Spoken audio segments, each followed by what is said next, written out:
Hey, this week's episode has us on the road to Annapolis, Maryland, riding drop-top style in our 1968 convertible Caddy, and we couldn't ask for a more beautiful couple of days to do it. Originally settled by the Puritans and called Providence, Sir Francis Nicholson later renamed the city Annapolis in honor of Princess Anne, the future Queen of England. But before we tell you more, we need to do what is essential to sustain human life: find food and shelter. And what a better place to stay than the Annapolis Waterfront Hotel. And I caught up with Gary, the GM here at the Waterfront. Looking at the rooms, they have a theme.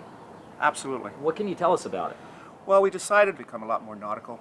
As you see in the lobby, I'm sure you saw a lot of black and white pictures from the archives of the Naval Academy. But yeah, we really are the only hotel that's on the water. As you can see, all our rooms, or a lot of our rooms facing the water, with the balconies. It's just an amazing property.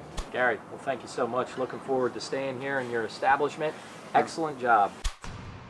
So now that shelter's out of the way, we needed to concentrate on finding food, and what a better place than Carroll's Creek Waterfront Cafe to experience some authentic Chesapeake Bay cuisine. But let's cut to the chase and get into the kitchen, where Brian caught up with Ricardo, the head chef at Carroll's Creek. Ricardo, what do we have here now? Well, here we are doing the rockfish. So all we do here is we take off the skin, soak the rockfish in the oil. So now, the rockfish, how are we going to set it up? We're gonna do a sun-dried tomato risotto. Rockfish is done, we're going to put it on top the sun-dried tomato risotto. The spinach on top.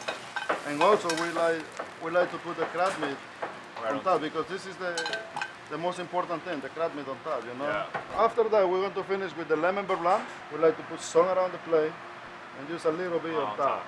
Fresh chives. That's what we do. Hey, when staying in Annapolis, it's your American duty to visit the United States Naval Academy. Deep in history and rich in its traditions, I caught up with Commander John Schofield to give me a quick debriefing of its background. The lifeblood of the Naval Academy is the midshipmen. Every year we bring in about 1,100 new men and women from all across the country. This past year we had a midshipman from every congressional district across the country. Now that's a true melting pot of men and women who will go forward and be difference makers for the United States of America. Hey, I understand your time's short. Thanks for speaking with us, and No thank problem. you for everything you do for us. Thank you, sir. Thank you very much.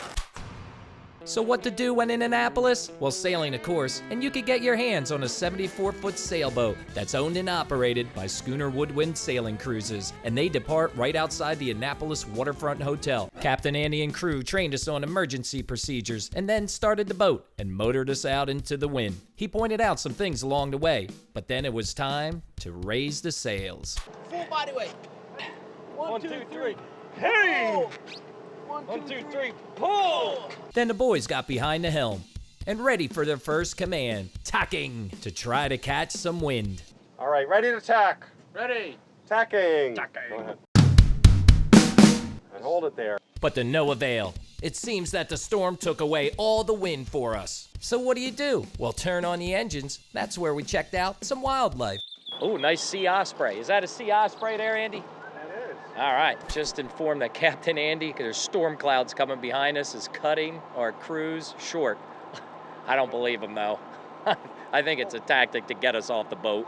I'll tell you what, people, even though the storm killed our wind, we still had a great time just getting out on the Chesapeake Bay. It's something you have to do when in Annapolis, and Schooner Woodwind can help you get it done. I know it's time for our famous person segment. Who is it? Well, no other than General George Washington, first president of the United States. But before I go into the Maryland State House, I changed into some period garb to look the part. That's where I met up with Julie to figure out what General George Washington's tie-in is with Annapolis. Now, I heard about one of the documents that's perhaps the second, third, fourth, fifth. Fourth most important document in United States history. And what would that document be? It's a surprise. Come find out. All right, let's check it out. This is the resignation speech that George Washington wrote when he arrived here in Annapolis. He's getting ready to give his commission back to the Congress. And if you notice, there's lots of crossouts. This is his copy, the copy that he wrote out.